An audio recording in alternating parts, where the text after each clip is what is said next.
Guys, this is Dark Horse Rowing, and we are talking about getting you ready to row and what you should be doing to prep your body to make sure that it feels good, that you've got good range of motion, that you're going to stay healthy as you're on the machine. Now, your core principle that you want to think about. Now remember, today is not an exhaustive list. There are plenty of things that you can do to warm up for and get ready for the row, but this is a really good starting place for what should I be warming up, and then you can decide how you should warm up. But what we want to think about are our major movements that we create as we're rowing. And those major movements all really happen from our major joints: ankles, knees, hips, shoulders.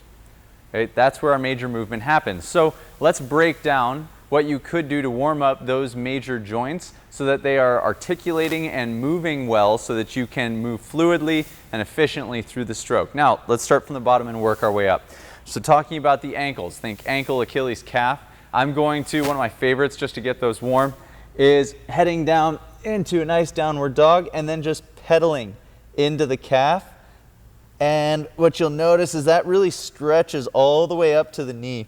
So this is a favorite of mine. You can walk your hands out or in a little bit and find a slightly different position there. You can also widen the feet, and you'll notice that that changes it as well. Now, while I'm down here, I'm going to stay in this downward dog position, and now I'm going to try and push my heels to the ground, drive my hips to the ceiling, and then push my head through my arms. And what you'll find is that here I start tapping more into my hamstrings, glutes, which is a really nice way to start stretching out and opening up. You can relax a little bit, then push back into it. That does a really nice job of opening up that hamstring a little bit more. Okay? From there, I can get into my hips, spend some time down in a squat, hang out down here, weight evenly on the feet, elbows on the inside of the knees, and I'm going to drive my knees out, and I can move side to side, trying to get some articulation out of those hips and opening them up for me. This feels really nice. This is one of my favorites here. Okay. Next, I'm going to go up. Well, I'm actually going to move to my back. So we spend our whole day and a lot of time sitting here, bent over, rounded. We drive here, we eat here, we work here in this position. So I want to get my back opening and moving in extension. So I'm going to drop to the floor and start working some press ups, nice and gentle. I'm not trying to create pain here. I just want to spend some time opposing the majority of the movement I've had all day. Next, I'm going to go into my shoulders.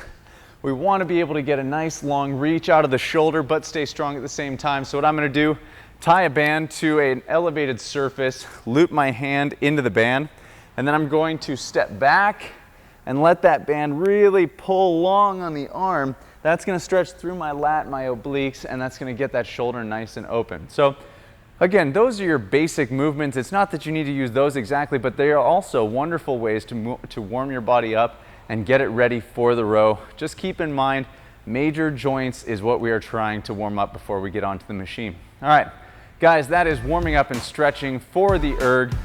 Make sure that you sign up for Dark Horse Rowing, where you will get coaching and workouts twice a week, every single week. And also sign up for the Hustler's Guide to Rowing, our newsletter, in which you will get videos like this and our weekly blog article that will give you all the info you need to know to stay up to date on the rowing machine, and also the best information around. All right, guys, we will see you on the other side.